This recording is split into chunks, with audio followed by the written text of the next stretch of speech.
Welcome to today's deep dive into three seemingly ordinary dimes that could be hiding extraordinary value in your pocket change or collection.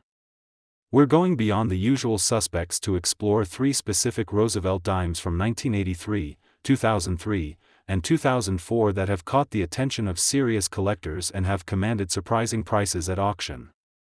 These aren't your typical rare coins that require a fortune to acquire, they're dimes that might be sitting in a jar, an old wallet, or that coin collection you started decades ago. Today, we'll uncover what makes these specific dimes so special, how to identify them, and why they've become sought-after pieces in the numismatic community.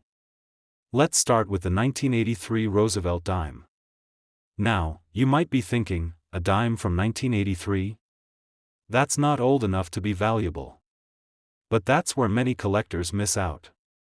The story of the 1983 dime begins with an interesting twist in U.S. mint operations. During this period, the mint was transitioning its production methods, and a small number of dimes were struck on copper-nickel-clad planchets intended for quarters, not dimes. These error coins, known as wrong planchet errors, created dimes that were slightly larger and heavier than they should have been. What makes this particularly fascinating is that these errors occurred during a time when quality control was supposed to be at its peak, making these mistakes all the more unusual and valuable to collectors. Identifying a 1983 dime with this error requires attention to detail. The most obvious giveaway is the weight. A standard Roosevelt dime should weigh exactly 2.27 grams, while those struck on quarter planchets weigh approximately 5.67 grams, more than double the expected weight. Visually, you might notice a slightly broader appearance, and sometimes the design elements don't quite align perfectly with the edge of the coin.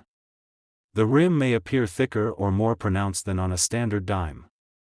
These identifying features are subtle, which explains why many of these have circulated for years without being noticed by the general public. The market value for these 1983 error dimes has seen remarkable growth over the past decade. In circulated condition, a genuine example can fetch between $500 and $1,000, depending on the degree of wear and visibility of the error characteristics. However, the real excitement comes with mint state specimens.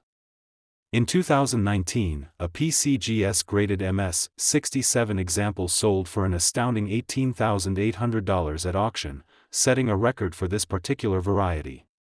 More recently, in 2022, another high-grade specimen commanded over $15,000, demonstrating sustained interest from serious collectors. What's particularly interesting about these price points is that they represent a significant return on what was essentially a 10-cent mistake. One fascinating aspect of the 1983 dime story is how these errors managed to escape detection at the mint. The Philadelphia Mint, where most of these errors originated, was producing millions of dimes daily, and the mechanical systems that sorted coins by size and weight apparently missed these anomalies. Some numismatic experts speculate that a small batch of quarter planchets may have been mixed in with dime blanks intentionally or accidentally, and only a handful were actually struck before the error was discovered.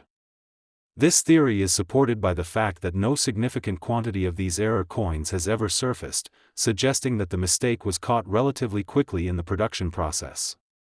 The condition-based value variations for the 1983 error dime are particularly pronounced. As mentioned, circulated examples typically bring $500 to $1,000, but even within this range, there are significant differences. A coin with only light wear, what collectors would call about uncirculated or AU, might command the upper end of this range, while one with heavy wear and reduced detail might struggle to reach $500. Once you move into mint state examples, the value escalates dramatically. A MS-60 to MS-63 example might sell for $2,000 to $4,000, while a gem MS-65 or better could easily reach five figures. The record-setting MS-67 example that sold for nearly $19,000 represents the pinnacle of condition for this error, with virtually no imperfections and full mint luster. What makes collecting these 1983 error dimes particularly appealing is the detective work involved. Unlike many valuable coins that were immediately recognized as rarities and set aside, these entered circulation and spent years in pockets, purses, and cash registers before their significance was understood. This means that theoretically, more examples could still be discovered today, hidden in plain sight among ordinary pocket change. This possibility keeps dedicated error hunters checking their change and visiting banks to search through wrapped dimes, hoping to find one of these valuable mistakes. The 1983 dime represents a perfect storm of factors that create numismatic value: a genuine mint error, limited surviving population, and growing collector interest. It's a reminder that valuable coins aren't always centuries-old relics or famous rarities. Sometimes they're modern mistakes that tell an interesting story about the minting process and capture the imagination of collectors who appreciate the human element in coin production. For those in our audience who might have started collecting coins in the 1980s or simply saved interesting change from that era, taking a closer look at any 1,983 dimes you might have could prove surprisingly rewarding. Our final featured coin takes us to 2004. A year that produced one of the most visually striking and scientifically fascinating Roosevelt dime errors, the missing clad layer. While the 1983 dime was defined by its wrong planchet and the 2003 by its dramatic die cracks, the 2004's story is one of what should have been there but wasn't. These dimes are missing one or both of their outer nickel layers, revealing the pure copper core beneath. It's not damage. It's a minting error that transforms an ordinary 10-cent piece into a captivating example of how complex the coin-making process truly is. The origin of the 2004 missing clad layer dime lies in the very heart of how modern U.S. coins are made. Since 1965, dimes and quarters, half dollars, have been clad, essentially a sandwich. A pure copper core is bonded between two outer layers of cupronickel, 75% copper, 25% nickel. This bonding process happens under immense heat and pressure before the coin blanks, or planchets, are even struck. For the 2004 dimes, primarily those minted in San Francisco, though Denver examples exist, something went wrong during this bonding stage. Either the nickel layer failed to adhere properly to the copper core in the first place, or it bonded but then delaminate, peeled away, before or during the striking process. The result? A dime that, instead of having its familiar silvery appearance, shows the warm, reddish-brown color of copper either entirely, if both layers are missing, or in distinct patches, if one layer is partially missing. These errors are particularly associated with the San Francisco Mint's mint mark, in 2004, suggesting a specific batch of improperly bonded planchets entered production there. Identifying a 2004 missing clad layer dime is usually straightforward once you know what to look for, though subtle partial delaminations can be tricky. The most obvious sign is color. Instead of the uniform silver gray of a normal clad dime, you'll see copper. If both outer layers are missing, the entire coin will be copper-colored, front and back. If only one layer is missing on one side, that side will be copper, while the other remains silver. Partial delaminations show distinct patches or streaks of copper interrupting the nickel surface. Crucially, examine the edge. A normal clad dime shows a distinct sandwich edge, a copper core visible between two silver layers. A dime missing a clad layer on one side will show copper extending fully to that edge. If both layers are missing, the edge will be solid copper. This edge examination is key to distinguishing a genuine mint error from a coin that was simply plated or chemically altered after leaving the mint. The copper core exposed by the missing clad layer should have the same texture and detail as the rest of the coin. It's not sitting on top of the design, it is the design surface. The market value for these 2004 errors reflects their visual appeal and the inherent fascination of the error itself. Because the error is so visually distinct, even heavily circulated examples command significant premiums. A well-circulated 2004 dime missing one clad layer typically sells in the $100 to $300 range. Examples missing both layers, especially those with strong copper color throughout, often reach $300 to $500 in circulated grades. The real excitement, as with our previous coins, comes with mint state specimens. A coin graded MS-65 or better, missing one clad layer, can easily sell for $800 to $1,500. A gem example missing both clad layers is exceptionally rare and desirable. In 2021, a PCGS-graded MS-68 2004 S dime missing both clad layers, displaying pristine, full copper surfaces on both sides, sold at auction for a staggering $4,600. More recently, even MS-66 examples missing both layers have consistently realized prices between $2,000 and $3,000. This demonstrates that collectors are willing to pay a substantial premium for both the rarity and the dramatic visual impact of this error. One particularly interesting aspect of the 2004 missing clad layer dimes is the science behind the failure. The bonding process for clad coinage is incredibly precise.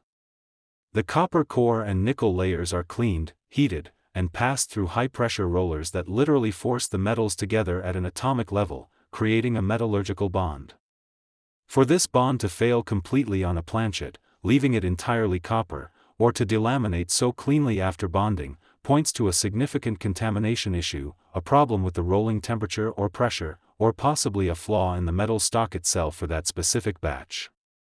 Some numismatic researchers have suggested that a particular shipment of nickel-clad material destined for the San Francisco Mint in 2004 might have had an invisible coating or contamination that prevented proper adhesion.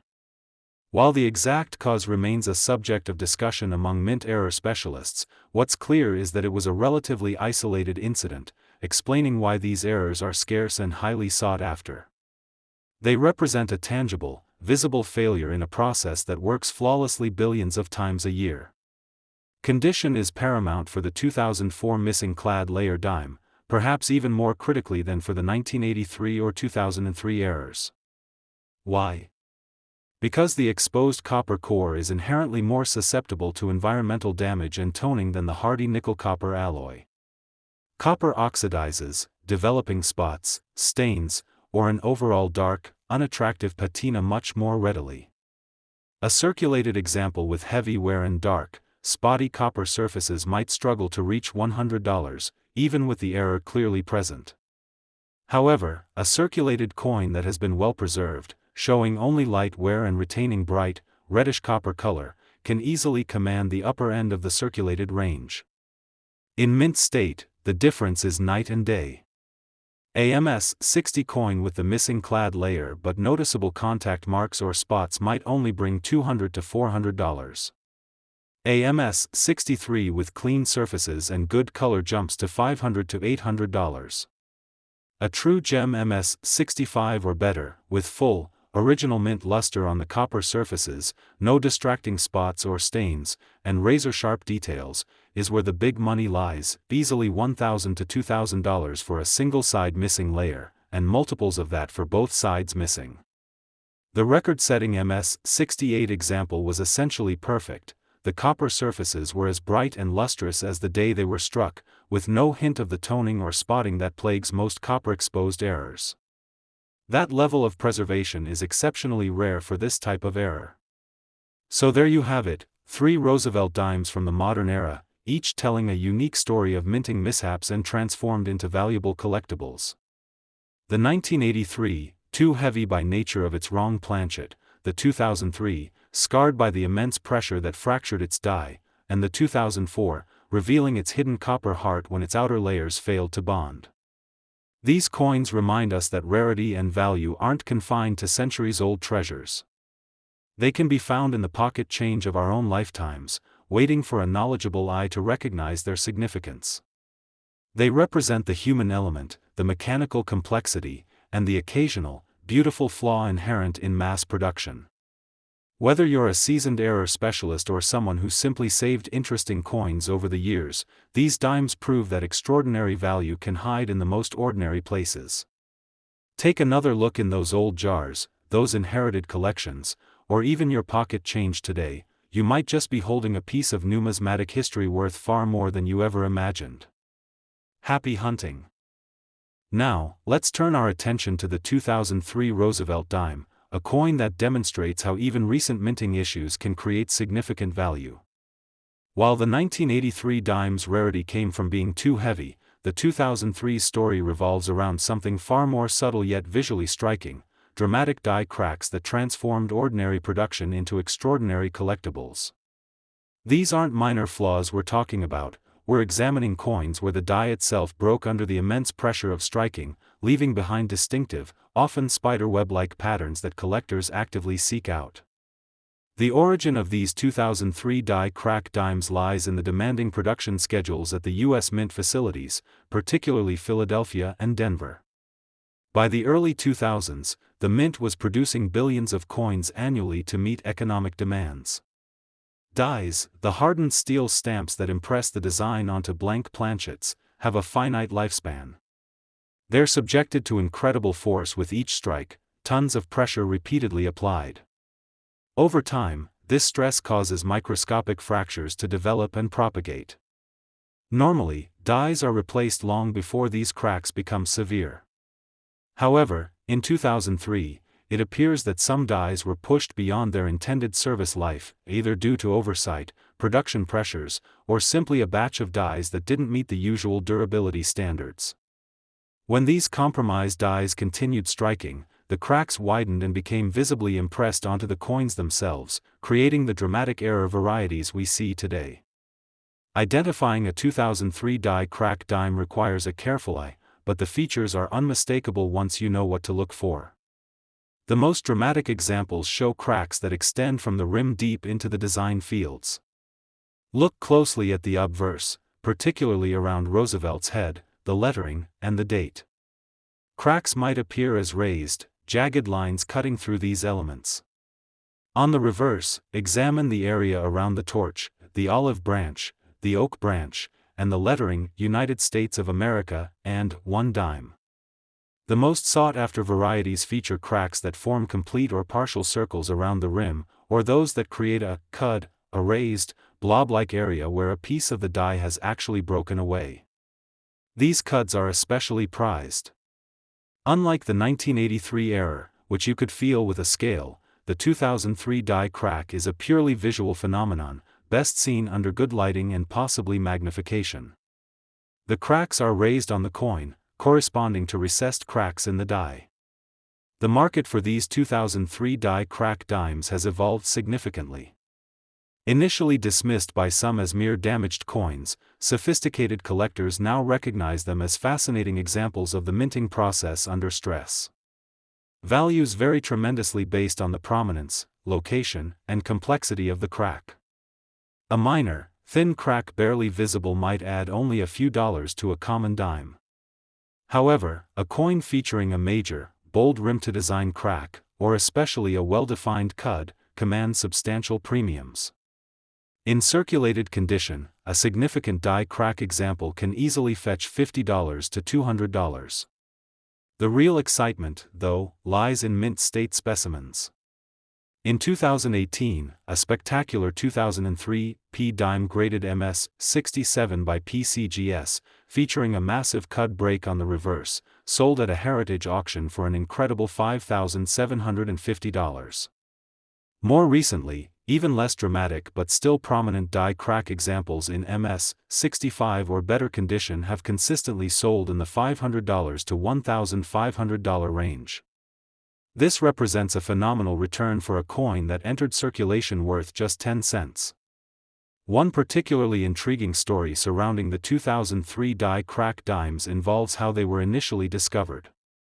Unlike many rarities found by dedicated error hunters early on, many of the most significant 2003 die cracks surfaced years later. Collectors who had saved rolls of dimes from that year, perhaps for their silver content, which Roosevelt dimes haven't had since 1964, but some still save modern rolls, or simply out of habit, began examining them more closely as error collecting gained popularity online. Forums and social media groups dedicated to mint errors started sharing images, and suddenly, collectors realized these weren't just random damage, they were distinct, catalogable varieties emerging from specific die states. This grassroots discovery process, fueled by the internet, transformed these coins from curiosities into established collectibles almost overnight. It's a modern example of how collector communities can identify and define new varieties. Condition plays an absolutely critical role in valuing 2003 die crack dimes, perhaps even more so than with the 1983 error. Why? Because the die crack itself is a form of damage caused by the minting process. Collectors want to see the crack clearly and dramatically, but they also want the coin itself to be in pristine condition otherwise. A heavily circulated coin with a prominent crack might still be valuable, but where can obscure the sharpness of the crack's details? In mint state, the crack stands out in stark relief against the brilliant, unblemished fields. A MS-60 coin with a minor crack might only be worth $20 to $50. Jump to MS-63 with a good crack, and you're looking at $100 to $300. A gem MS-65 with a bold, well-defined crack.